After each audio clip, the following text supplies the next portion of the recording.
Dnes sa pozrieme na historické okamihy slovenských klubov v Lige majstrov. Každý z týchto tímov, prvé FC Košice, Artmedia Petržalka a MŠK Žilina, sa nezmazateľne zapísal do dejín slovenského futbalu svojím postupom do tejto prestížnej súťaže. Tento rok sa k nim pridáva ďalší klub, ktorý dosiahol tento veľký úspech. Slovan Bratislava sa oficiálne stal štvrtým slovenským tímom, ktorý postúpil do hlavnej fázy Ligy majstrov. Teraz sa však vráťme k príbehom klubov, ktoré pred ním otvorili túto kapitolu v histórii slovenského futbalu. Prvé FC Košice sa zapísali do histórie ako prvý slovenský klub, ktorý sa prebojoval do skupinovej fázy Ligy majstrov v sezóne 1967-1998. Ich cesta do tejto prestížnej súťaže bola plná víziev a nezabudnutelných momentov. Všetko sa začalo v predkolách, kde museli prekonať dve náročné prekážky. V prvom predkole narazili na islandský IA Akranes, ktorí zdolali v dvoch zápasoch s celkovým skóre 4-0.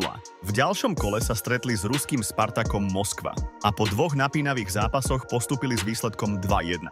Týmito víťazstvami sa Košice kvalifikovali do hlavnej fázy Ligy majstrov, kde ich čakali tí najťažší protivníci. V skupinovej fáze sa prvé FC Košice ocitli v skupine B spolu s elitnými tímami, anglickým Manchesterom United, talianským Juventusom Turín a holandským Feyenoordom Rotterdam. Napriek obrovskej snahe bola bilancia Košíc sklamaním. Dokázali skórovať len v jednom zápase, a to vo vonkajšom stretnutí proti Juventusu, ktorí prehrali tesne 2-3. Celkovo zaznamenali 6 prehier a skóre 2-13, čo len zdôrazňuje náročnosť ich skupiny a silu súperov. Prvé FC Košice sa stal prvým klubom, ktorý nezískal ani jeden bod v skupinovej fáze Ligy majstrov. Domáce zápasy hrali na štadióne Lokomotívy Košice v Čermeli, keďže ich vlastný štadión nespĺňal požiadavky na Ligu majstrov. Napriek neúspechom sa na prvé dva domáce zápasy prišlo pozrieť približne 10 000 divákov. Artmedia Petržalka sa stala historicky druhým slovenským klubom, ktorý sa prebojoval do skupinovej fázy Ligy majstrov v sezóne 2005-2006.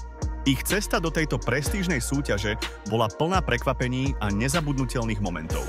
Vstup do Ligy majstrov začali v predkolách, kde museli prekonať 3 náročné prekážky. V prvom predkole narazili na Kairat Almaty, ktorí vyradili s celkovým výsledkom 4-3. V následujúcom predkole sa postavili proti škótskemu Celtic Glasgow. Po ohromujúcom domácom víťazstve 5-0 prehrali vonku 0-4, no napriek tomu postúpili. V treťom predkole narazili na Partizan Belehrad, ktorí vyradili až po dramatických penaltách. Týmto spôsobom si Artmedia zabezpečila miesto v skupinovej fáze Ligy majstrov, kde ich čakali veľmi silní súperi. Ocitli sa v skupine F, kde sa stretli s talianským Interom Miláno, portugalským FC Porto a škótskym Glasgow Rangers. Artmedia skončila na 3. mieste v skupine s bilanciou 1 víťazstvo, 3 remízy a 2 prehry, čo im vynieslo 6 bodov. V pamätnom vonkajšom zápase zvíťazili nad FC Porto 3-2. Zaznamenali aj 2 bezgólové remízy z Glasgow Rangers a FC Porto a remízu 2-2 z Glasgow Rangers. Obzvlášť pamätný bol duel na pôde FC Porto, kde zverenci trénera Vladimíra Weissa prehrávali už 0-2, ale dokázali zápas otočiť a dosiahli historicky prvé víťazstvo slovenského tímu v skupinovej fáze Ligy majstrov. Po skončení skupinovej fázy sa Petržalka kvalifikovala do 16 finále pohára UEFA, kde sa stretla s bulharským Levski Sofia. Napriek úspešnej ceste v Lige majstrov však v tejto fáze neúspela a po 2 prehrách sa s európskymi súťažami rozlúčila. MŠK Žilina sa v sezóne 2010-2011 zapísala do histórie slovenského futbalu ako tretí klub, ktorý sa dostal do skupinovej fázy Ligy majstrov. Cesta MŠK Žilina do Ligy majstrov začala v predkolách, kde museli prejsť 3 fázami. V druhom predkole vyradili maltský klub Birkirkara s celkovým skóre 3-1. V ďalšom predkole postúpili cez bulharský Litex Loveč s výsledkom 4-1. V play-off vyradili Spartu Praha s celkovým skóre 3-0.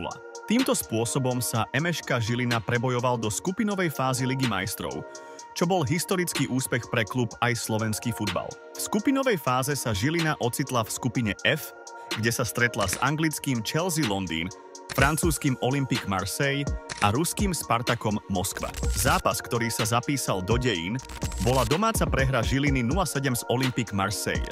Šošoni skončili na poslednom mieste skupiny bez zisku bodu, pričom zaznamenali skóre 3-19. Tento výkon je považovaný za jeden z najhorších v histórii skupinovej fázy Ligy majstrov. Všetky tieto historické momenty nám ukazujú, aká náročná a prestížna je cesta slovenských klubov do Ligy majstrov.